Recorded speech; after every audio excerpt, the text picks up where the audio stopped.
¿Qué haría un hombre si tuviera que elegir entre salvar a 7 jóvenes inocentes o proteger el secreto más peligroso de su vida? Cuéntanos en los comentarios, ¿desde qué país o ciudad nos sigues? El polvo del desierto mexicano se adhería a mi piel como las mentiras que había estado cargando durante los últimos 3 años. Mi nombre es Jeremiah Ashworth, y cuando llegué a San Rodrigo de la Frontera esa mañana de octubre de 1847, lo último que esperaba era enfrentarme a mi pasado de la manera más inesperada.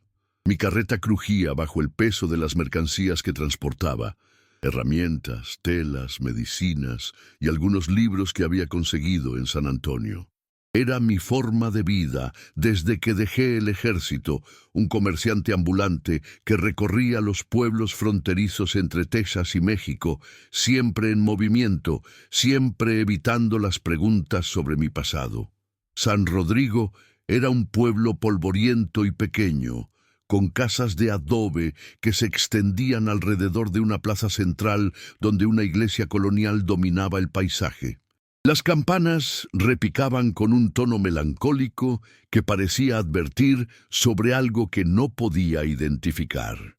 Los habitantes me observaban con esa mezcla de curiosidad y desconfianza típica de los pueblos fronterizos, donde cada forastero podía ser tanto una bendición como una maldición. Detuve mi carreta frente a la cantina de don Evaristo Morales, un hombre robusto, de unos 50 años, que se había convertido en mi contacto comercial en esta región. Su rostro curtido por el sol mostraba líneas profundas de preocupación mientras se acercaba. Ashworth me saludó con un apretón de manos firme. «Llegaste en un momento muy difícil. ¿Problemas con los bandidos otra vez?», pregunté, desatando las correas que aseguraban mi carga. «Peor», respondió, mirando nerviosamente hacia las montañas. «Los Comanche. Tachahuica está furioso». El nombre me heló la sangre. Tachahuica, conocido por los mexicanos como Lobo Feroz, era el jefe de una de las bandas Comanche más temidas de la región. Había liderado incursiones devastadoras contra asentamientos tanto mexicanos como tejanos durante años. Pero había algo más en la expresión de don Evaristo que me inquietaba. «¿Qué ha pasado exactamente?», pregunté, aunque una parte de mí temía la respuesta. «7 de sus mujeres jóvenes desaparecieron hace 3 días», explicó don Evaristo en voz baja. «Estaban bañándose en el río cuando alguien se las llevó. Tachahuica está convencido de que fueron los mexicanos o los americanos». Mi corazón se aceleró. Durante mi tiempo en el ejército, había aprendido suficiente sobre la cultura comanche para entender lo que eso significaba.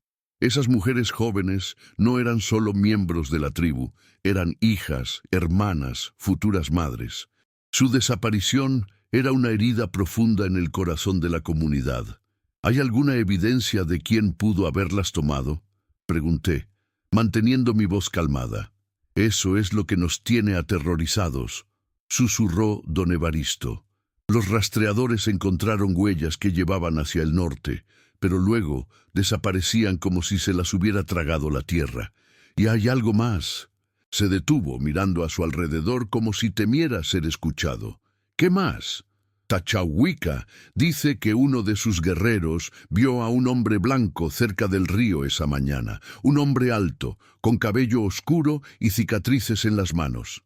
Mi sangre se convirtió en hielo. Esa descripción podía aplicarse a muchos hombres en la frontera, pero las cicatrices en las manos, esas eran distintivas. Las había ganado durante mi último año en el ejército, en circunstancias que prefería mantener enterradas. «Don Evaristo», dije cuidadosamente, «¿cuándo planea Tachahuica venir al pueblo?». «Ya está aquí». La voz profunda y autoritaria vino de detrás de mí. Me di vuelta lentamente y me encontré cara a cara con un hombre que había esperado no volver a ver jamás. Tachahuica era imponente, de al menos 6 pies de altura, con el torso desnudo pintado con símbolos de guerra. Sus ojos negros me estudiaban con una intensidad que parecía penetrar hasta mi alma. Pero no estaba solo. Lo acompañaban 4 guerreros, todos armados y con expresiones que no dejaban lugar a dudas sobre sus intenciones.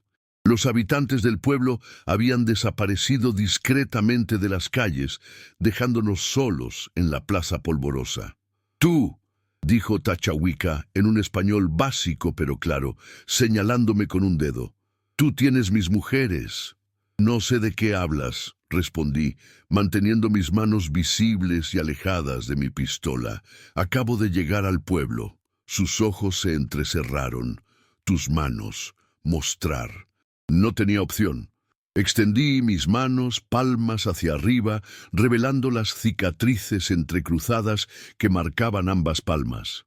Eran el resultado de haber sostenido una cuerda en llamas para salvar a unos soldados atrapados durante una emboscada apache 3 años atrás, pero Tachawika no podía saber eso. «Guerrero mío, vio hombre con estas marcas cerca del río sagrado», gruñó. «El día que mis hijas desaparecieron. Puede que haya otros hombres con cicatrices similares», argumenté, aunque sabía que era una explicación débil. Tachawika se acercó hasta que pude sentir su respiración. «¿Tú conoces lengua comanche?». La pregunta me tomó por sorpresa. Durante mis años en el ejército, había aprendido suficiente comanche para comunicarme durante las negociaciones de paz, pero pocas personas sabían de esa habilidad. «Un poco», admití. Sus ojos se iluminaron con algo que no pude identificar. «Entonces tú entiendes lo que significa puja». Puja, poder espiritual, medicina. Era un concepto fundamental en la cultura comanche, relacionado con la fuerza vital y la conexión con el mundo espiritual. ¿Por qué me preguntaba sobre eso? «Entiendo el concepto», respondí cuidadosamente. «Mis hijas no fueron tomadas por hombres ordinarios», dijo Tachawika, su voz bajando a un susurro ominoso. «Fueron tomadas por alguien con púa fuerte, alguien que conoce nuestros caminos». El corazón me latía tan fuerte que estaba seguro de que podía escucharlo. «¿Qué te hace pensar eso? Porque no dejaron rastro, porque los caballos no se asustaron, porque…» Se detuvo, estudiándome intensamente. «Porque una de mis hijas dejó una marca antes de desaparecer. Una marca que solo alguien que entiende nuestra lengua podría leer». Don Evaristo se acercó nerviosamente. «¿Qué tipo de marca?». Tachawika nunca apartó sus ojos de mí mientras respondía. «Ella escribió en la arena: el lobo blanco viene con el amanecer». Nassel. Capítulo 2. Las palabras de Tachawika me golpearon como un puñetazo en el estómago. El lobo blanco había sido mi nombre de guerra entre algunos grupos de nativos americanos durante mis días en el ejército, ganado por mi habilidad para moverme silenciosamente y mi cabello prematuramente canoso en las sienes. Pero, ¿cómo podía una joven comanche conocer ese nombre? «No entiendo por qué esa marca te lleva a mí», dije, luchando por mantener mi voz estable. Los ojos de Tachawika se entrecerraron peligrosamente. «En mi tribu, solo los ancianos conocen las historias del lobo blanco. Un soldado que una vez salvó a nuestros enemigos apache de morir en un incendio, quemándose las manos al hacerlo». Mi mundo se tambaleó. ¿Cómo era posible que los comanche supieran sobre ese incidente? Había ocurrido en territorio apache, lejos de las tierras comanche. «Las noticias viajan rápido entre las tribus», continuó Tachawika, «especialmente sobre un hombre blanco que arriesgó su vida por los enemigos rojos cuando sus propios hombres se lo prohibieron». Don Evaristo me miraba con asombro. «¿Es cierto eso, Ashworth?». Antes de que pudiera responder, Tachawika habló de nuevo. «Nadua, la más joven de mis hijas, es hija de una mujer apache que mi tribu capturó hace muchos años. Ella conocía las historias del lobo blanco». «Si ella conocía esas historias», dije lentamente, «¿por qué escribiría mi nombre en la arena? ¿Como una acusación o como una petición de ayuda?»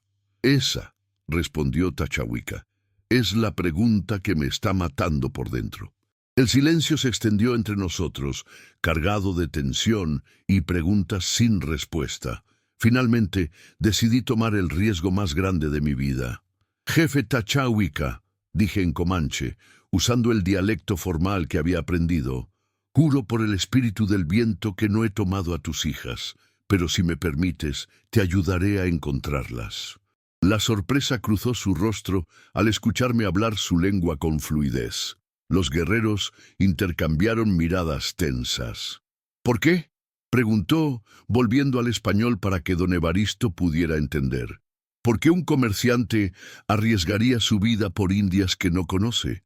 Porque hace 3 años una mujer apache arriesgó su vida para advertirme sobre una emboscada. Gracias a ella, mis hombres y yo sobrevivimos. Le debo una deuda a todas las mujeres valientes de las tribus». Era verdad, aunque no era toda la verdad.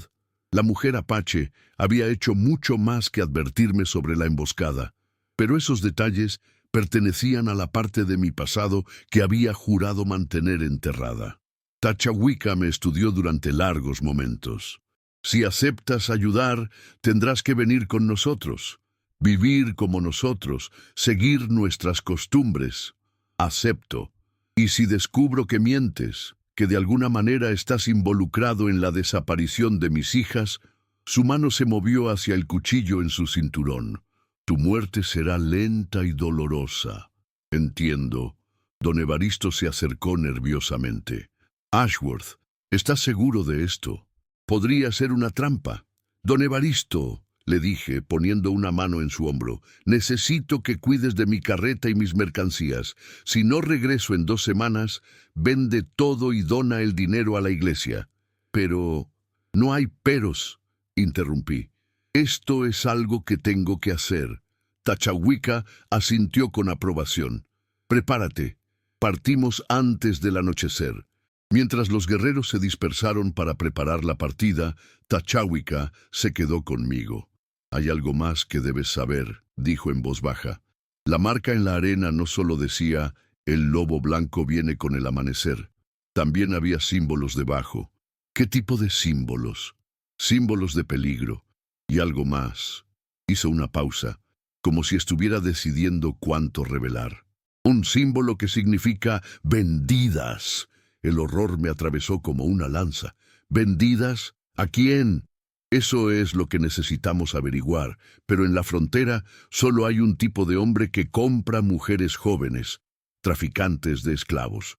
La práctica era oficialmente ilegal tanto en México como en Texas, pero en las regiones remotas de la frontera, algunos hombres sin escrúpulos hacían fortuna vendiendo personas a plantaciones en el sur o a burdeles en ciudades lejanas. «¿Tienes alguna sospecha sobre quién podría estar detrás de esto?», pregunté. «Rumores», respondió Tachawika. «Historias sobre un hombre que se hace llamar el comerciante fantasma. Aparece en pueblos remotos, ofrece oro por mujeres jóvenes y luego desaparece como humo». «¿Alguna vez has visto a este hombre?» «No. Pero mi hermano, jefe de otra banda comanche al este, perdió 3 mujeres de la misma manera hace 2 meses. También encontraron la marca del lobo blanco». Mi sangre se heló. «Alguien está usando mi nombre. O alguien está enviando un mensaje específicamente para ti». Esa posibilidad era aún más aterradora. ¿Quién podría conocer mi pasado lo suficiente como para usar mi nombre de guerra? ¿Y por qué involucrarme en el secuestro de mujeres comanche? «Tachawika», dije cuidadosamente, «cuando lleguemos a tu campamento necesito ver exactamente dónde encontraron la marca en la arena. Y necesito hablar con cualquier testigo que viera algo inusual esa mañana». «¿Por qué?» «Porque si alguien está usando mi nombre, esa persona me conoce muy bien, y eso significa que este no es un crimen aleatorio, es personal». Sus ojos se endurecieron. «¿Tienes enemigos que harían algo así?» La pregunta me obligó a enfrentar recuerdos que había intentado borrar durante años. Mi último año en el ejército había terminado en circunstancias que pocos conocían. Había hecho enemigos poderosos, hombres que tenían recursos y conexiones para planear algo así. «Es posible», admití finalmente. Entonces esto no es solo sobre encontrar a mis hijas, gruñó Tachawika. Es sobre descubrir quién te está enviando un mensaje tan sangriento. Mientras el sol comenzaba a descender hacia el horizonte, preparé mi caballo y las pocas provisiones que necesitaría para el viaje, pero mi mente no estaba en los preparativos. Estaba reviviendo cada detalle de mis últimos días en el ejército, cada cara, cada conversación que podría haber creado el tipo de enemigo capaz de una venganza tan elaborada. Y mientras revisaba esos recuerdos dolorosos, una terrible realización comenzó a formarse en mi mente. Si mis sospechas eran correctas, las 7 jóvenes Comanche no eran solo víctimas inocentes.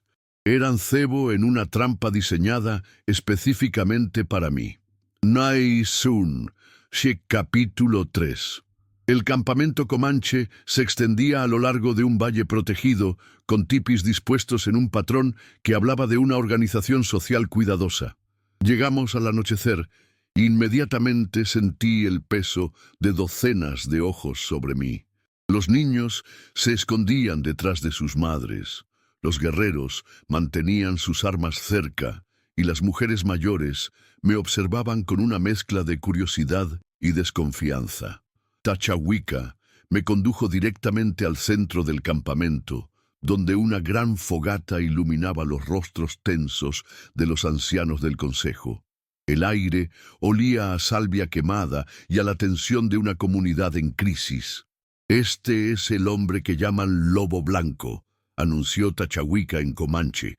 «Ha venido a ayudarnos a encontrar a nuestras hijas». Un anciano con cicatrices de guerra en el pecho se levantó lentamente. «¿Y por qué deberíamos confiar en alguien cuyo nombre fue encontrado en la escena del crimen?» «Porque», respondí en Comanche, «un hombre que realmente hubiera cometido tal acto no vendría aquí voluntariamente a enfrentar su castigo». El anciano me estudió con ojos que habían visto demasiadas guerras. «Hablas nuestra lengua bien para ser un comerciante simple. Aprendí durante mis años como soldado cuando trabajé en negociaciones de paz». «¿Negociaciones de paz?» Una mujer mayor se acercó desde las sombras. Su rostro estaba marcado por el dolor, y entendí inmediatamente que debía ser la madre de una de las jóvenes desaparecidas. ¿Qué sabes tú de paz, hombre blanco? ¿Qué sabes de proteger a aquellos que amas? Su dolor me golpeó como una bofetada. «Sé lo que es perder a alguien importante», respondí suavemente. «Y sé lo que es cargar la culpa de no poder protegerlos». Algo en mi tono debe haber resonado con ella, porque su expresión se suavizó ligeramente. «Suficiente charla», interrumpió Tachawika. «Lobo Blanco necesita ver dónde encontramos la marca». Me llevó fuera del campamento, hacia un sendero que descendía hasta el río. La luna llena proporcionaba suficiente luz para ver el camino, y el sonido del agua corriente creaba un ambiente extrañamente pacífico que contrastaba con la tensión del momento. «Aquí», dijo, señalando una sección de la orilla donde la arena estaba suave. «Mis rastreadores encontraron la marca aquí». Me arrodillé y examiné el área cuidadosamente. El viento y el tiempo habían borrado cualquier marca original, pero la posición era significativa. Estaba justo donde alguien que conociera los hábitos Comanche sabría que las mujeres jóvenes venían a bañarse. «Tus rastreadores encontraron otras huellas». Huellas de caballos dirigiéndose hacia el norte, pero extrañamente solo encontraron las huellas de ida, como si hubieran volado de regreso. Eso era imposible, por supuesto, lo que significaba que los secuestradores habían utilizado algún método para ocultar su ruta de escape. ¿Hay algún lugar hacia el norte donde pudieran haber cambiado de dirección sin dejar rastro? Tachawika reflexionó. El río de Piedras está a 2 días de cabalgata hacia el norte. El fondo rocoso no dejaría huellas. ¿Y después del río? Muchas posibilidades. Pueden ir hacia las montañas, hacia el desierto, o... Se detuvo y vi una realización inquietante en sus ojos. ¿O qué? O hacia Presidio del Norte. Es el pueblo comercial más grande de la región, un lugar donde alguien podría vender mercancía sin hacer muchas preguntas. Presidio del Norte. Lo conocía de reputación. Un pueblo fronterizo donde confluían comerciantes, contrabandistas, aventureros y fugitivos. Si alguien quisiera vender mujeres esclavizadas, sería el lugar perfecto. ¿Cuánto tiempo tomaría llegar allí? 4 días de viaje duro. Y ya han pasado 3 días desde el secuestro. Tachawika asintió Grimly. Si ese es su destino, llegarán mañana. Regresamos al campamento en silencio, cada uno perdido en sus propios pensamientos. Pero cuando llegamos, encontramos conmoción. Varios guerreros se habían reunido alrededor de un joven que acababa de llegar a caballo, claramente exhausto. «¿Qué pasa?», preguntó Tachawika. «Es Kiyu», respondió uno de los guerreros. «Ha cabalgado sin parar desde el territorio de su hermano». Kiyu, que reconocí como el mensajero que a veces llevaba noticias entre las diferentes bandas comanche, se acercó tambaleándose. Sus palabras salieron entrecortadas por el agotamiento. «Jefe, terrible noticia. Tu hermano Jutsu envía palabra. Respira», ordenó Tachawika. «Luego habla». Kiyu tomó varias respiraciones profundas antes de continuar. 3 mujeres más de la banda de Jutsu desaparecieron anoche, misma manera, sin rastro, y... Sus ojos se dirigieron hacia mí. Encontraron la misma marca. El campamento erupcionó en gritos de enojo y miedo. 10 mujeres comanches secuestradas en cuestión de días. No era solo un crimen, era una operación sistemática. ¿Hay más?, preguntó Tachawika, con voz peligrosamente tranquila. «Sí», respondió Kiyu, su voz apenas un susurro. «Utsu capturó a uno de los secuestradores». El silencio que siguió fue absoluto. Incluso el viento parecía haber dejado de soplar. «¿Dónde está ahora?», pregunté. «Muerto», respondió Kiyu. Pero antes de morir, habló. Dijo que trabajaba para un hombre que se llama a sí mismo el Comerciante Fantasma, un hombre que conoce mucho sobre el lobo blanco. Mi sangre se convirtió en hielo. ¿Qué más dijo? Que esto es solo el comienzo. Que el Comerciante Fantasma planea tomar 50 mujeres jóvenes de diferentes tribus antes de la luna nueva. ¿Para qué? Kiyu me miró directamente. Para venderlas en una gran subasta en una ciudad lejana. Pero también dijo otra cosa. Su voz tembló. Dijo que tú sabrías dónde encontrarlo cuando estuvieras listo para enfrentar lo que hiciste en Cañón de la Serpiente. El nombre me golpeó como un rayo. Cañón de la Serpiente. El lugar donde mi vida militar había terminado en vergüenza y horror. El lugar donde había hecho algo que me había perseguido cada día durante los últimos 3 años. Tachawika me observó intensamente. ¿Qué pasó en Cañón de la Serpiente? Las memorias que había intentado enterrar comenzaron a emerger como agua a través de una presa rota. Cañón de la Serpiente, mi último comando. La decisión que había salvado vidas inocentes, pero había destruido mi carrera militar y creado enemigos poderosos. Es una larga historia, dije finalmente. «Tenemos tiempo», respondió Tachawika, «y necesitamos la verdad completa si vamos a salvar a nuestras hijas». Miré alrededor del campamento a los rostros esperanzados y temerosos que me observaban. Estas personas habían puesto su fe en mí basándose en historias fragmentarias y una reputación que había intentado dejar atrás. Se merecían la verdad. «Muy bien», dije, mi voz apenas audible. «Pero cuando termine de contar la historia, entenderán por qué he pasado 3 años huyendo de mi pasado, y por qué quien esté detrás de esto no se detendrá hasta verme destruido». Tachawika se sentó junto al fuego y gesticuló para que los demás hicieran lo mismo. «Habla, Lobo Blanco, cuéntanos sobre Cañón de la Serpiente». Y mientras las llamas danzaban en la noche mexicana, comencé a relatar la historia que había jurado nunca contar a nadie. Capítulo 4. Las llamas del fuego danzaban proyectando sombras inquietantes sobre los rostros que me rodeaban. El silencio era tan profundo que podía escuchar el latido de mi propio corazón mientras preparaba mis palabras para contar una historia que había jurado llevar a la tumba. Cañón de la Serpiente. Comencé, mi voz apenas un susurro rasposo. Fue mi último comando como teniente del ejército de los Estados Unidos. Era abril de 1844, hace más de 3 años. Yo tenía 26 años y creía que entendía la diferencia entre el bien y el mal. Tachawika se inclinó hacia adelante, sus ojos reflejando la luz del fuego. A nuestro alrededor, el campamento había caído en un silencio absoluto. Incluso los niños pequeños parecían sentir la gravedad del momento.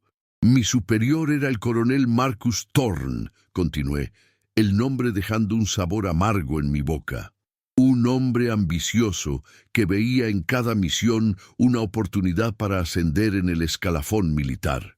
Thorne había recibido información de que una banda de Apache estaba escondida en Cañón de la Serpiente, supuestamente planeando ataques contra asentamientos civiles. Me detuve para tomar agua de la calabaza que me habían ofrecido. El líquido fresco contrastaba con la sequedad en mi garganta mientras luchaba contra los recuerdos que se agolpaban en mi mente. La orden era simple: rodear el cañón, capturar o eliminar a todos los guerreros Apache y asegurar que no pudieran lanzar más ataques. Pero cuando llegamos al cañón, mi voz se quebró ligeramente. Lo que encontramos no era un campamento de guerra. Una mujer mayor se acercó más al fuego, sus ojos brillando con una comprensión dolorosa. Ella sabía, sin que yo dijera las palabras, lo que había encontrado. Era un campamento de refugiados, dije finalmente. Familias completas que habían huido de otros conflictos, ancianos, mujeres embarazadas, niños pequeños. No había más de 12 guerreros jóvenes y la mayoría estaban heridos. Kiyu, el mensajero que había traído las terribles noticias, se incorporó. ¿Qué hiciste? Reporté la situación al coronel Thorne. Le dije que no había amenaza militar real, que estas eran familias inocentes buscando refugio. Le pedí permiso para ofrecerles escolta segura a territorio Apache más alejado de los asentamientos. Tachawika gruñó. ¿Y tu coronel estuvo de acuerdo? No. La palabra salió como una sentencia de muerte.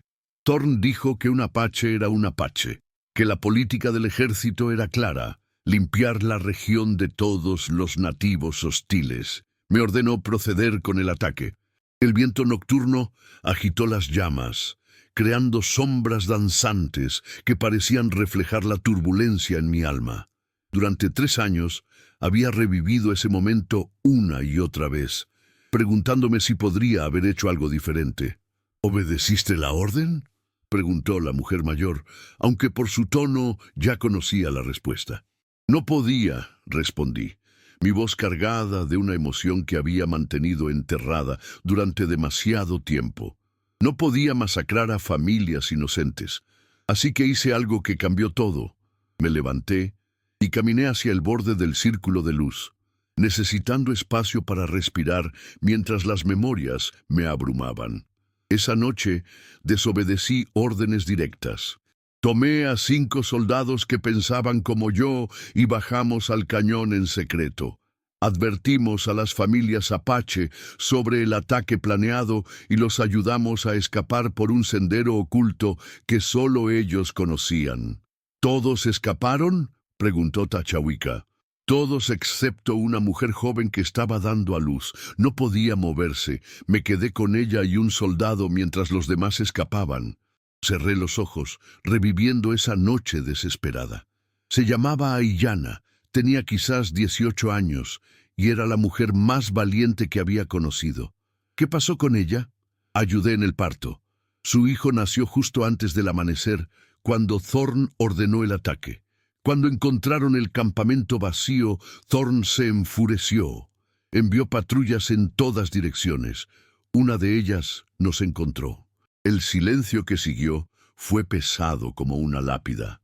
Sabía que tenía que continuar, pero las palabras se sentían como cristales rotos en mi garganta. Thorne me acusó de traición. Dijo que había comprometido la seguridad nacional al ayudar al enemigo. Pero Aiyana, mi voz se quebró completamente. Aiyana habló por mí.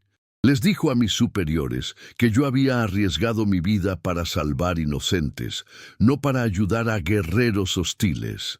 ¿Te creyeron? Algunos sí, suficientes para evitar una corte marcial por traición. Pero mi carrera militar había terminado. Me dieron la opción de renunciar con honor o enfrentar cargos menores que podrían resultar en prisión militar. Tachawika se acercó a mí. ¿Y la mujer apache? ¿Aiyana? Ahí es donde la historia se vuelve más complicada, dije, regresando al círculo de luz. Thorn estaba furioso por haber perdido su oportunidad de una victoria militar que impulsara su carrera. Necesitaba un chivo expiatorio. Cuando no pudo destruirme completamente, decidió destruir a Aiyana. La expresión en los rostros a mi alrededor cambió de curiosidad a horror anticipado. Thorn fabricó evidencia de que Aiyana había estado pasando información militar a bandas apache hostiles. Era completamente falso, pero tenía conexiones, testigos dispuestos a mentir. La arrestaron 3 días después de dar a luz. ¿Qué hiciste?, preguntó la mujer mayor, su voz apenas un susurro. Intenté salvarla. Reuní toda la evidencia que pude de la corrupción de Thorn, de sus mentiras. Pero él tenía más poder, más influencia. Aiyana fue condenada y... No pude terminar la frase. Murió, completó Tachawika, no como una pregunta sino como una declaración sombría. En prisión, una semana antes de que yo pudiera presentar nuevas evidencias que habrían probado su inocencia. Las lágrimas que había contenido durante 3 años finalmente comenzaron a caer. Murió creyendo que yo la había traicionado, porque no pude salvarla a tiempo. El campamento permaneció en silencio durante largos minutos. Finalmente, Kiyu habló. ¿Qué pasó con el coronel? Thorn fue ascendido 6 meses después. Mi traición se convirtió en una historia que él usó para demostrar su dedicación inquebrantable al deber militar. La última vez que supe de él, había sido promovido a general y estaba estacionado en California. ¿Pero qué tiene que ver todo esto con las mujeres desaparecidas?, preguntó un guerrero joven. Durante el juicio de Aiyana, conocí a un hombre llamado Víctor Delacroix.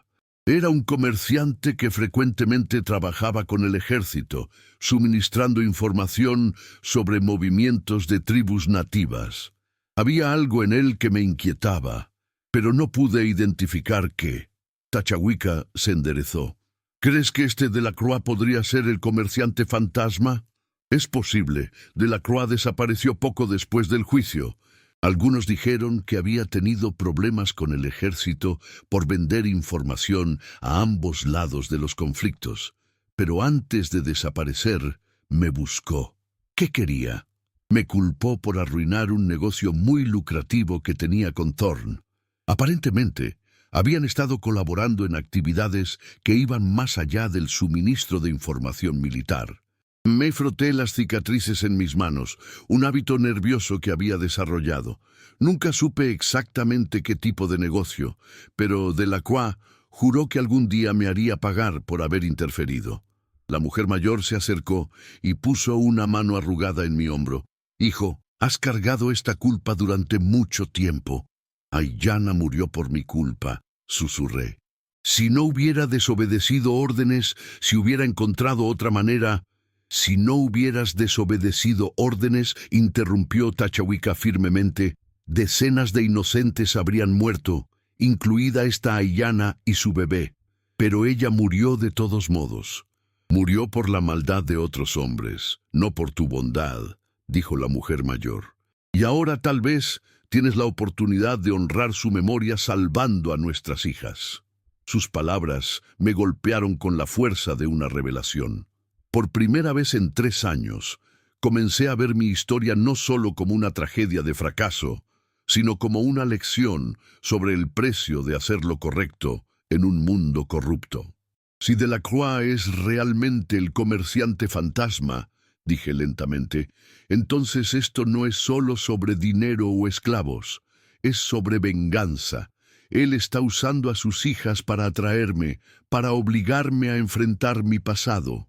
¿Pero por qué ahora?, preguntó Kiyu. ¿Por qué esperar 3 años? Porque necesitaba tiempo para construir una red, recursos, y porque una realización terrible comenzó a formarse en mi mente. ¿Dijiste que el hombre capturado mencionó una gran subasta? Sí, en una ciudad lejana. ¿Mencionó cuándo? Durante la luna nueva. Calculé rápidamente en mi cabeza. Eso es en 10 días. Tachawika se puso de pie abruptamente. ¿Por qué es importante? Porque sé exactamente dónde va a ser esa subasta, dije, mi voz cargada de una nueva determinación. Y sé por qué Delacroix eligió esa fecha específica. El círculo se acercó más, sintiendo que estábamos al borde de una revelación crucial. En 10 días, continué, hay una gran reunión comercial en Presidio del Norte. Comerciantes, contrabandistas y hombres de dinero de toda la frontera se reúnen allí una vez al año. Es el evento perfecto para una subasta clandestina. ¿Cómo sabes esto? Porque Delacroix me invitó a esa misma reunión hace 3 años, justo antes de desaparecer. Dijo que era donde los hombres con visión hacían los negocios más lucrativos. Las piezas del rompecabezas finalmente comenzaban a encajar. Él ha estado planeando esto desde entonces. Tachawika golpeó su puño contra su palma. Entonces, sabemos dónde van a llevar a nuestras hijas. Sí, pero también sabemos que es una trampa diseñada específicamente para mí. ¿Qué propones? Miré alrededor del círculo a estos hombres y mujeres valientes que habían puesto su confianza en un extraño marcado por la tragedia. Por primera vez en 3 años, sentí que tenía un propósito claro. Propongo que le demos a Delacroix exactamente lo que quiere, dije, mi voz endureciéndose con determinación. Vamos a Presidio del Norte, pero no vamos a ser víctimas de su venganza. Vamos a convertir su trampa en nuestra oportunidad de rescatar a todas las mujeres que ha secuestrado. ¿Cómo? Porque conozco algo sobre Delacroix que él no sabe que sé. Y esa información va a ser la clave para destruir todo su imperio de esclavos. Mientras el fuego se reducía a brasas ardientes, comencé a explicar el plan que se había estado formando en mi mente. Un plan que podría salvar a las mujeres secuestradas o conseguir que todos muriéramos en el intento. Capítulo 5. El amanecer llegó demasiado pronto, trayendo consigo la realidad cruda de lo que enfrentábamos. Mientras el campamento despertaba lentamente, yo ya había estado despierto durante horas, refinando los detalles del plan que había esbozado la noche anterior. La información que había compartido sobre Delacroix era solo el comienzo. Había mucho más que aún no había revelado. Tachawika se acercó mientras yo preparaba mi caballo. Lobo Blanco, antes de partir, hay algo que debo mostrarte. Me condujo a su tipi personal, una estructura imponente decorada con símbolos de poder y guerra. En el interior, la luz filtrada creaba un ambiente casi sagrado. Tachawika se dirigió a un cofre de cuero elaboradamente decorado y extrajo algo envuelto en piel de búfalo. Esto perteneció a mi hija Nadua, dijo, desenvolviéndolo cuidadosamente. Era un collar de cuentas intrincado, pero no era la artesanía lo que me llamó la atención. Entretejidas entre las cuentas tradicionales, había pequeñas piezas de metal que reconocí inmediatamente. Botones de uniforme militar. Específicamente, botones del regimiento donde había servido. ¿Dónde consiguió esto?, pregunté, mi voz apenas un susurro. Su madre, la mujer apache que mencioné anoche, se lo dio antes de morir el año pasado. Dijo que era un regalo de un soldado valiente que había salvado su vida. Mi corazón se detuvo. ¿El nombre de su madre? En nuestra lengua la llamábamos Flor de Montaña, pero su nombre apache... Tachawika hizo una pausa, estudiando mi reacción. Era Aiyana. El mundo se tambaleó a mi alrededor. Aiyana había estado viva. No solo viva, sino que había sido madre de una de las mujeres secuestradas. La mujer cuya muerte había cargado en mi conciencia durante 3 años había sobrevivido, había escapado de la prisión de alguna manera y había vivido para criar a la hija que yo había ayudado a traer al mundo. ¿Cómo es posible?, logré articular. Es una historia larga, respondió Tachawika, pero la versión corta es que algunos amigos apache la ayudaron a escapar de la prisión la noche antes de su supuesta ejecución. Vivió entre diferentes tribus durante años antes de que mi banda la encontrara. Ella sabía que yo creía que había muerto. Sí, y durante años mantuvo la esperanza de encontrarte algún día para decirte que no guardaba rencor, que entendía que habías hecho todo lo posible para salvarla. Las lágrimas que había contenido la noche anterior regresaron con fuerza renovada, pero esta vez eran lágrimas de alivio mezcladas con un dolor renovado.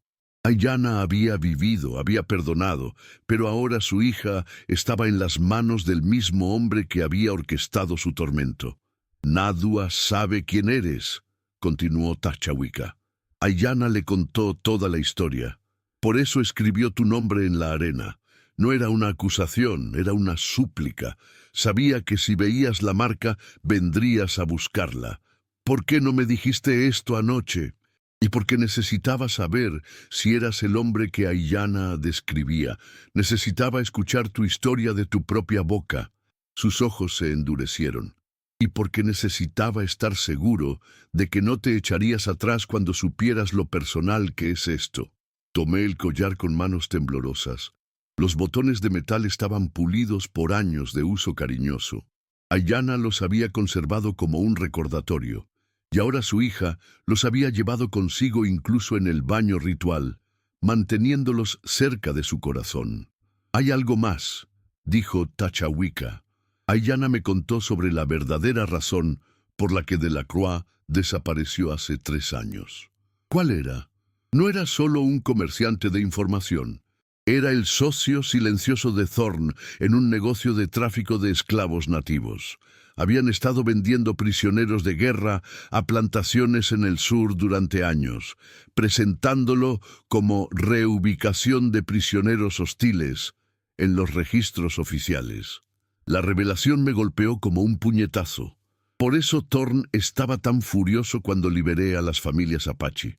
No era solo sobre gloria militar. ¡Exacto! Era sobre dinero, mucho dinero. Y cuando tu intervención arruinó esa operación específica, Delacroix perdió una fortuna. ¿Pero por qué culpar a Aiyana? Porque Delacroix necesitaba un chivo expiatorio y Thorne necesitaba distanciarse del escándalo que estaba comenzando a surgir sobre el tráfico de esclavos. Hacer que Aiyana pareciera una espía apache mató 2 pájaros de un tiro. Ahora entendía la verdadera magnitud de lo que enfrentábamos. Esto no era solo sobre venganza personal, era sobre un hombre que había construido un imperio criminal sobre el sufrimiento de los nativos americanos y que ahora estaba usando a las hijas de esas mismas víctimas para atraer al único hombre que había amenazado ese imperio. «Tachawika», dije, mi voz cargada de nueva determinación. «Necesito contarte exactamente lo que sé sobre las operaciones de Delacroix, porque si vamos a enfrentarlo, necesitamos entender a qué nos estamos enfrentando». Salimos del tipi y caminamos hacia el borde del campamento, donde podíamos hablar sin ser escuchados. El sol matutino pintaba el desierto de colores dorados, un hermoso contraste con la oscuridad de nuestras conversaciones. Durante mi último mes en el ejército, comencé a investigar por mi cuenta las actividades de Thorne y Delacroix. Descubrí que tenían una red de contactos que se extendía desde Texas hasta California, pasando por el norte de México. ¿Qué tipo de red? Comerciantes sin escrúpulos, oficiales militares corruptos, terratenientes que necesitaban mano de obra barata. Delacroix había creado lo que esencialmente era un mercado clandestino de esclavos nativos. Tachawika escupió en el suelo. «¿Cuántas personas?» En los documentos que vi, había evidencia de al menos 200 transacciones en un periodo de 2 años. Hombres, mujeres, niños, todos clasificados como prisioneros hostiles relocalizados en los registros oficiales. ¿Conservaste alguna de esa evidencia? Algo. Saqué una pequeña libreta de mi bolsillo, una que había mantenido oculta durante 3 años.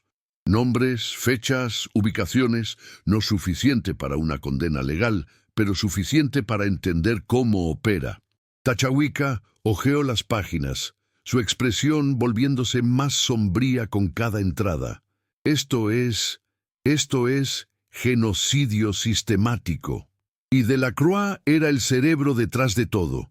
Thorne proporcionaba el acceso militar y la cobertura legal, pero Delacroix tenía las conexiones comerciales y la red de distribución. ¿Qué pasó cuando presentaste esta evidencia? Nunca tuve la oportunidad. Cuando Ayanna fue arrestada, toda mi atención se centró en tratar de salvarla. Para cuando me di cuenta de que no podía ganar esa batalla, Delacroix había desaparecido y había limpiado todos sus rastros. Un guerrero joven se acercó corriendo. «Jefe, otro mensajero llega del este». Regresamos rápidamente al campamento, donde un segundo jinete acababa de llegar, tan exhausto como Kiyu había estado la noche anterior. Este era mayor, un guerrero experimentado con cicatrices de batalla y una expresión grave. «Soy Tequashana de la banda de Isatai», anunció. «Traigo noticias terribles». «Habla», ordenó Tachawika. 5 mujeres más desaparecieron anoche de nuestro campamento. Misma forma, sin rastro. Tequashana me miró directamente. Y esta vez, los secuestradores dejaron algo más que una marca en la arena. ¿Qué? Tequashana sacó un objeto de su bolsa y lo colocó en el suelo frente a nosotros. Era un botón militar, idéntico a los del collar de Nadua, pero este estaba manchado con sangre seca. Lo encontramos clavado en un árbol cerca del río, junto con un mensaje. ¿Qué decía el mensaje? El lobo blanco tiene 7 días para presentarse en Presidio del Norte. Por cada día que tarde, una mujer morirá. El juego ha comenzado. El silencio que siguió era el de la muerte misma. 15 mujeres comanches secuestradas en total. Un ultimátum claro. Y ahora sabíamos con certeza que Delacroix no solo quería atraerme, quería asegurarse de que yo supiera exactamente cuáles eran las reglas de su juego sádico. ¿Hay algo más?, pregunté, aunque temía la respuesta. Tequashana asintió solemnemente. El mensaje estaba firmado, con los saludos de un viejo amigo, Víctor Delacroix, PD. Dale mis saludos a la memoria de Ayanna. La mención del nombre de Ayanna fue como una bofetada. Delacroix sabía que ella había estado viva. Probablemente había estado rastreando su paradero durante años, esperando el momento perfecto para usar esa información contra mí. También hay esto, añadió Tequashana, sacando un pequeño objeto envuelto en tela. Estaba atado al botón. Lo desenvolvió para revelar un pequeño medallón de plata con una inscripción. Lo reconocí inmediatamente. Era el medallón que había dado a Ayanna la noche que ayudé en el parto de Nadua, un regalo de mi madre que había llevado durante toda mi carrera militar. Para el hombre más valiente que he conocido, leyó Tequashana la inscripción en la parte posterior. Que encuentre la paz que merece. Ayanna había conservado el medallón durante todos estos años y de alguna manera había llegado a las manos de Delacroix. El mensaje era claro.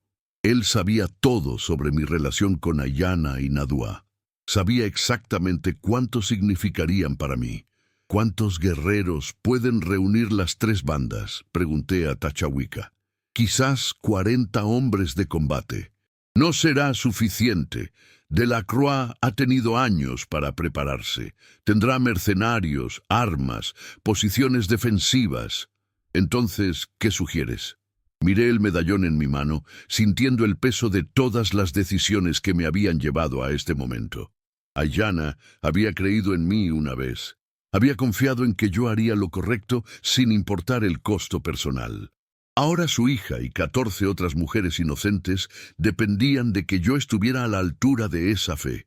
Sugiero que hagamos exactamente lo que Delacroix espera, dije finalmente. Voy a Presidio del Norte. ¿Solo? No exactamente solo. Pero tengo que entrar como él espera, como un hombre derrotado que viene a entregar su vida por la de las mujeres secuestradas. Tachawica frunció el ceño. ¿Y luego? Luego uso la única ventaja que tengo sobre él. ¿Cuál es?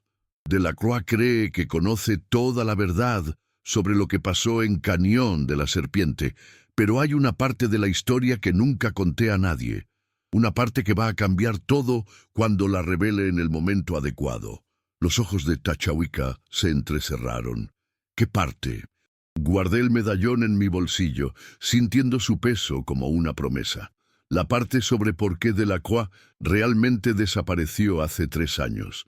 Y la evidencia que he estado guardando que podría destruir no solo a él, sino a toda su red de tráfico de esclavos. Naru, capítulo 6. La preparación para lo que podría ser mi última misión comenzó inmediatamente. Pero antes de que pudiera partir hacia Presidio del Norte, necesitaba asegurarme de que, si algo me pasaba, la verdad sobre Delacroix y su red criminal no muriera conmigo.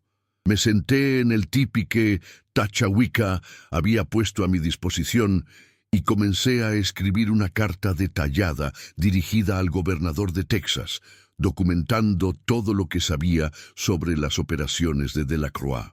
Mientras escribía, Tachawica entró con una mujer anciana que no había visto antes. Su rostro estaba marcado por los años y la sabiduría, y sus ojos tenían la claridad penetrante de alguien que había visto mucho en este mundo. «Esta es Grandmother Speaks with Spirits», dijo Tachawica. Ella conocía muy bien a Aiyana. La anciana se acercó y tomó mis manos entre las suyas, estudiando las cicatrices con atención. Cuando habló, su voz tenía la cualidad musical de alguien acostumbrada a contar historias sagradas.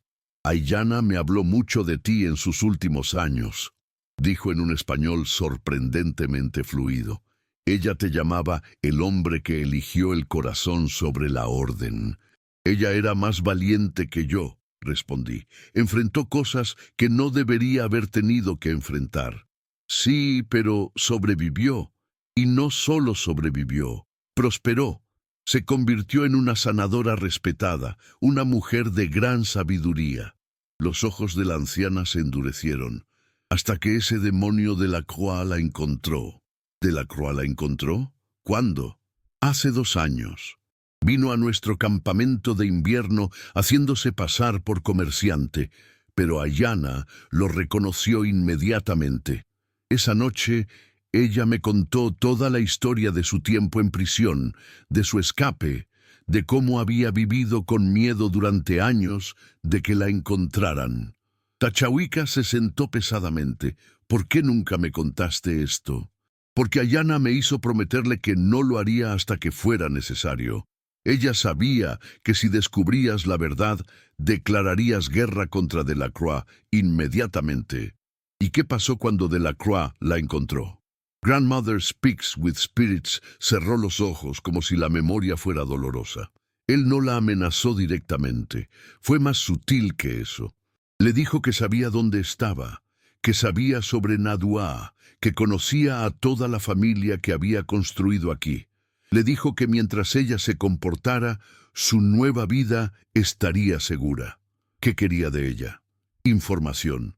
Quería saber sobre los movimientos de las diferentes bandas comanche, sobre cuándo y dónde las mujeres jóvenes estarían vulnerables.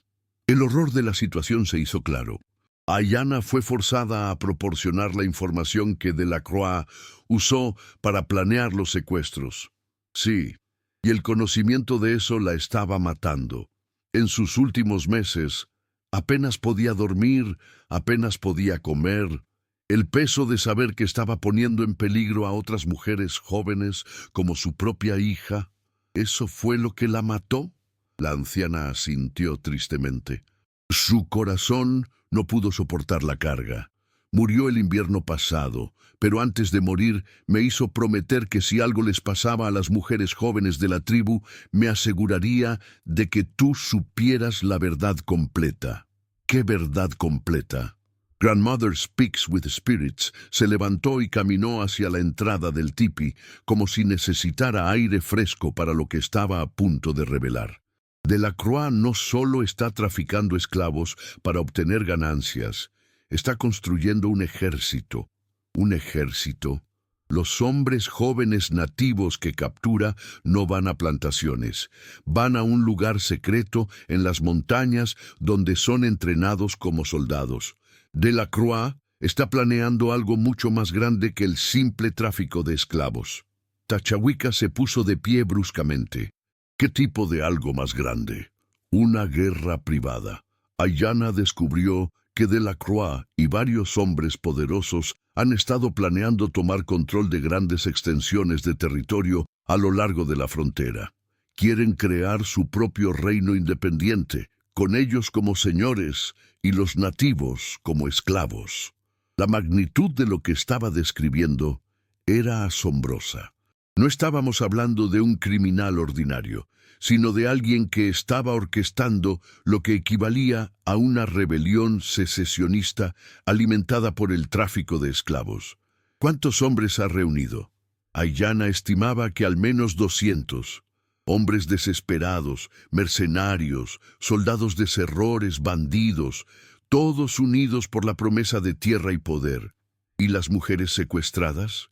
Parte serán vendidas para financiar la operación, pero las más jóvenes, la voz de la anciana se quebró, las más jóvenes serán obligadas a convertirse en las esposas de sus tenientes para asegurar su lealtad y producir la próxima generación de soldados. El silencio que siguió era el del horror absoluto. No solo estábamos tratando de rescatar a 15 mujeres secuestradas, estábamos tratando de detener lo que equivalía a un intento de genocidio y conquista territorial. ¿Dónde está este lugar secreto en las montañas?, pregunté. Ayana nunca lo supo exactamente, pero dijo que Delacroix mencionó que estaba a 3 días de viaje al norte de Presidio del Norte, en un cañón que había sido usado como escondite por bandidos durante generaciones. «Cañón de los Huesos», murmuró Tachahuica. «Tiene que ser Cañón de los Huesos. ¿Lo conoces? Mi abuelo me llevó allí una vez cuando era niño. Es un lugar maldito, lleno de cuevas y pasajes ocultos. El lugar perfecto para esconder un ejército. ¿Qué tan grande es?» «Lo suficientemente grande para albergar 500 hombres fácilmente. Y solo hay 2 formas de entrar o salir. Es una fortaleza natural». Mientras procesaba esta información, comenzó a formarse un plan más complejo en mi mente. No podía simplemente ir a Presidio del Norte y esperar rescatar a las mujeres. Tenía que encontrar una manera de exponer toda la operación y destruir el ejército de Delacroix antes de que pudiera implementar su plan maestro. «Grandmother Speaks with Spirits», dije. «Ayana te dijo algo sobre cómo Delacroix planea transportar a las mujeres desde Presidio del Norte hasta su fortaleza». «Sí». Dijo que tiene un sistema de túneles y caminos ocultos que permiten el movimiento sin ser detectado, pero también mencionó algo sobre una señal específica. ¿Qué tipo de señal? Una hoguera encendida en una colina específica cerca de Presidio del Norte. Cuando sus hombres en la fortaleza vean la señal, sabrán que es seguro enviar una escolta para recoger la mercancía. ¿Sabes cuál colina? Cerro de la Cruz, al este del pueblo. Ayana dijo que se podía ver desde muchas millas de distancia. Cerro de la Cruz. Lo conocía. Era una formación rocosa distintiva que se alzaba como una torre natural sobre el paisaje circundante. Si pudiera llegar allí primero. «Tachahuica», dije, mi mente trabajando furiosamente. «¿Cuántos de tus guerreros serían capaces de un viaje muy difícil por terreno montañoso?» «Todos ellos». ¿Por qué? «Porque creo que he encontrado una manera de rescatar a las mujeres y destruir la operación de Delacroix al mismo tiempo. Pero va a requerir que dividas a tus fuerzas». «Explica». Me levanté y comencé a trazar líneas en la tierra del suelo del tipi. Tú y la mayoría de tus guerreros van a Cañón de los Huesos. Van a necesitar al menos 4 días para llegar allí sin ser detectados, y van a tener que encontrar una manera de infiltrarse en la fortaleza. ¿Y tú? Yo voy a Presidio del Norte como Delacroix espera, pero en lugar de entregarme, voy a esperar hasta que las mujeres sean llevadas allí para la subasta. Entonces voy a crear una distracción que permita liberarlas. ¿Qué tipo de distracción? Voy a encender la hoguera señal en Cerro de la Cruz prematuramente. Cuando los hombres de Delacroix en la fortaleza vean la señal, enviarán una escolta para recoger a las mujeres. Pero en lugar de encontrar mercancía esperando, se encontrarán con una emboscada. Tachahuica estudió el diagrama en la tierra. Es arriesgado. Si algo sale mal en cualquiera de los 2 lugares, las mujeres mueren, terminé. Lo sé. Pero es la única manera que veo de salvarlas a todas y detener a Delacroix permanentemente. Grandmother Speaks with Spirits se acercó y puso una mano en mi hombro. Hay algo más que debes saber. Algo que Ayanna me hizo prometer que solo te diría si decidías arriesgar tu vida por estas mujeres. ¿Qué es? Nadua no es solo la hija de Ayanna. También es su heredera espiritual. Ayanna le enseñó artes de sanación, pero también le enseñó otras cosas que podrían ser útiles si la situación se vuelve desesperada. ¿Qué tipo de cosas? Nadua conoce la ubicación de una caché de armas y explosivos que Ayanna había estado escondiendo durante años. Si logras comunicarte con ella, si logras hacerle saber que el plan está en marcha, ella podría crear una distracción desde adentro. ¿Cómo podría comunicarme con ella? La anciana sonrió por primera vez desde que había comenzado nuestra conversación. Ayanna no solo le enseñó el lenguaje de las armas, también le enseñó el lenguaje de los pájaros. ¿El lenguaje de los pájaros? Señales específicas usando llamadas de pájaros que pueden comunicar mensajes simples a distancia. Si Nadua escucha la llamada del búho seguida por 3 llamadas de cuervo, sabrá que el lobo blanco está cerca y que debe prepararse.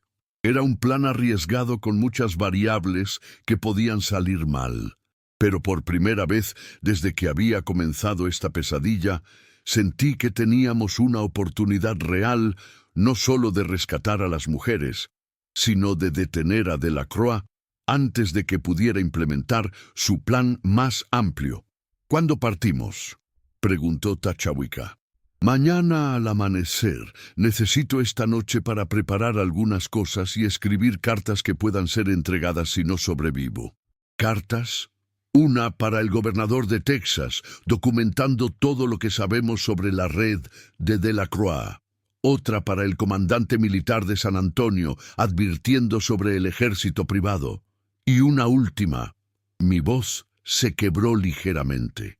Una última para la memoria de Ayanna, diciéndole que finalmente entiendo lo que me estaba tratando de enseñar. ¿Qué te estaba tratando de enseñar? Que a veces la única manera de encontrar la redención es arriesgar todo lo que has ganado para proteger lo que realmente importa. Mientras la noche caía sobre el campamento Comanche, terminé mis preparativos para lo que podría ser mi última misión. Pero por primera vez en 3 años no me sentía como un hombre huyendo de su pasado. Me sentía como un hombre finalmente listo para enfrentarlo, sin importar el costo. Capítulo 7. 5 días después, Presidio del Norte hervía de actividad cuando llegué al pueblo al anochecer. Comerciantes, aventureros y hombres de aspecto peligroso llenaban las calles polvorientas, todos congregados para la reunión comercial anual que Delacroix había elegido como cobertura para su siniestra subasta. Dejé mi caballo en las afueras del pueblo y me adentré a pie, manteniéndome en las sombras mientras observaba los movimientos. Era exactamente como Delacroix había planeado. El caos perfecto para camuflar actividades ilegales. La cantina principal estaba abarrotada, pero no era ahí donde encontraría lo que buscaba. Según mis recuerdos de las operaciones de Delacroix, Él prefería lugares más discretos para sus negocios más oscuros. Me dirigí hacia los almacenes abandonados en el extremo norte del pueblo. En el tercer almacén encontré lo que buscaba. 2 guardias flanqueaban una puerta trasera, y a través de las ventanas rotas pude ver sombras moviéndose en el interior. El sonido apagado de voces llegaba hasta la calle. Era el momento de implementar la primera parte del plan. Me retiré hacia Cerro de la Cruz, la formación rocosa que se alzaba al este del pueblo. La subida fue traicionera en la oscuridad, pero finalmente alcancé la cima justo cuando la luna llena iluminaba el paisaje. Desde allí podía ver tanto Presidio del Norte como las montañas distantes donde Tachahuica y sus guerreros deberían estar posicionándose para el asalto a la fortaleza. Preparé la hoguera señal, pero no la encendí todavía. Primero necesitaba confirmar la ubicación exacta de las mujeres secuestradas. Regresé al pueblo y encontré una posición de observación en un edificio abandonado cerca del almacén. Durante horas observé el flujo de hombres entrando y saliendo. Finalmente, cerca de la medianoche vi lo que estaba esperando. Delacroix en persona. Era mayor de lo que recordaba, con cabello completamente gris y una cicatriz nueva que le atravesaba la mejilla izquierda. Pero sus ojos tenían la misma crueldad calculadora que había aprendido a reconocer años atrás. Salió del almacén acompañado por 3 hombres armados y se dirigió hacia el centro del pueblo. Los seguí a distancia, manteniéndome en las sombras mientras se dirigían hacia la iglesia antigua. La iglesia, por supuesto, el lugar perfecto para una subasta clandestina, sagrado en apariencia, pero con sótanos donde nadie miraría. Esperé hasta que Delacroix y sus hombres desaparecieron en el interior, luego me acerqué cautelosamente. A través de una ventana lateral, pude ver escaleras que descendían hacia los sótanos. Voces masculinas llegaban desde abajo, mezcladas con el sonido inequívoco del miedo. Sollozos apagados de mujeres aterrorizadas. Era hora de la segunda parte del plan. Regresé rápidamente a Cerro de la Cruz y encendí la hoguera señal. Las llamas se alzaron hacia el cielo nocturno, visible a millas de distancia. En algún lugar de las montañas al norte, los hombres de Delacroix, en la fortaleza, verían la señal y enviarían una escolta para recoger a las mujeres. Pero en lugar de encontrar un camino despejado, se encontrarían con Tachahuica y sus guerreros esperándolos. Ahora venía la parte más peligrosa. Enfrentar a Delacroix directamente. Volví a la iglesia y me escondí cerca de la entrada principal. No tuve que esperar mucho. La hoguera había sido vista y pronto escuché voces excitadas desde el interior. La señal. Nuestros muchachos en el cañón han encendido la señal. Perfecto. Escuché la voz familiar de Delacroix. Eso significa que el camino está despejado para el transporte. Preparen a las mercancías. Era ahora o nunca. Salí de las sombras y caminé directamente hacia la entrada principal de la iglesia. Los 2 guardias me vieron acercándose, pero antes de que pudieran reaccionar, grité con voz que resonó en la noche silenciosa. «Delacroix, el lobo blanco está aquí como prometiste». El silencio que siguió fue absoluto. Luego, la puerta se abrió lentamente y Delacroix apareció, flanqueado por 4 hombres armados. «Jeremiah Ashworth», dijo, su voz cargada de satisfacción venenosa. «Después de 3 años, finalmente decidiste enfrentar las consecuencias de tus acciones». «Las únicas acciones de las que necesito responder», respondí, manteniendo mis manos visibles, «son las que salvaron vidas inocentes, algo que tú nunca entenderías». «Inocentes», Delacroix se rió. «Como la querida Aiyana. ¿Sabías que la encontré antes de morir? ¿Sabías que fue ella quien me proporcionó la información para planear estos secuestros?» «Sé que la obligaste», dije, luchando por controlar mi rabia. «Pero también sé algo que tú no sabes». «¿Y qué es eso?» «Que Aiyana no murió llevándose tus secretos a la tumba. Antes de morir, me envió esto. Saqué la pequeña libreta que había guardado durante 3 años y la arrojé a sus pies. Una lista completa de todos tus contactos, todas tus operaciones, todos los oficiales militares corruptos en tu red. Aiyana había estado documentando todo durante meses. La expresión de Delacroix cambió de satisfacción a alarma. Imposible. ¿Por qué crees que vine aquí solo? Ya envié copias de esa información al gobernador de Texas y al comandante militar de San Antonio. Tu red está acabada, Delacroix. Era una mentira parcial, pero vi que había dado en el blanco. Delacroix se agachó para recoger la libreta y en ese momento de distracción emití la señal que Grandmother Speaks with Spirits me había enseñado. El ulular de un búho seguido de 3 graznidos de cuervo. El sonido echó a través de la noche y desde el interior de la iglesia escuché una respuesta. Un grito agudo que reconocí como la voz de una mujer joven. Nadua había escuchado la señal. Lo que siguió fue caos. Una explosión resonó desde los sótanos de la iglesia, seguida de gritos y el sonido de armas de fuego. Nadua había encontrado la caché de explosivos de su madre. Los hombres de Delacroix corrieron hacia el interior para controlar la situación, dejándome solo con él por un momento crucial. «Todo ha terminado, Víctor», dije, avanzando hacia él. «Tu ejército privado está siendo destruido en este momento por guerreros comanche. Tu subasta está arruinada. Y tu red de tráfico de esclavos será expuesta». «Nada ha terminado», gritó, sacando una pistola. «Si no puedo tenerte vivo, te tendré muerto».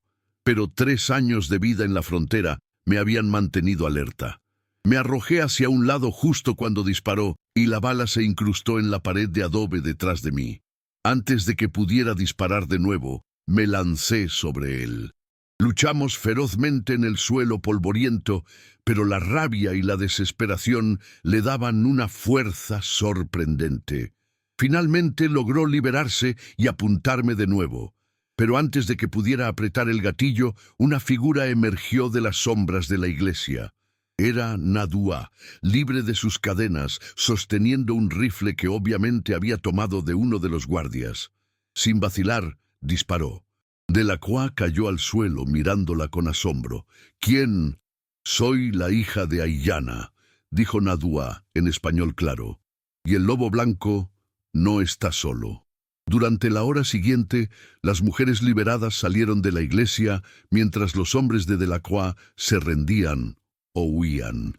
Nadua había usado los explosivos para colapsar las escaleras del sótano, atrapando a varios guardias, mientras las otras mujeres habían tomado las armas y superado a sus captores. 3 días después, un mensajero llegó con noticias de Tachahuica.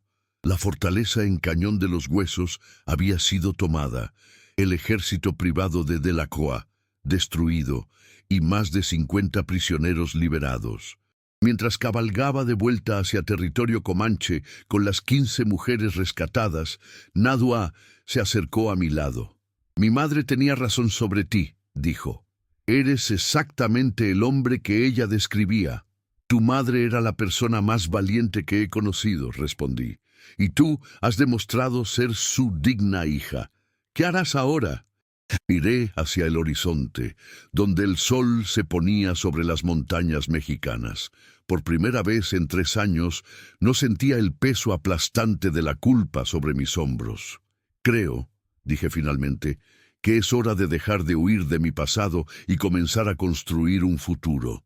Esa noche, cuando llegamos al campamento comanche, las celebraciones duraron hasta el amanecer. Y mientras las llamas de la hoguera danzaban bajo las estrellas del desierto, supe que finalmente había encontrado la paz que Aiyana había deseado para mí tantos años atrás. El lobo blanco había completado su última cacería.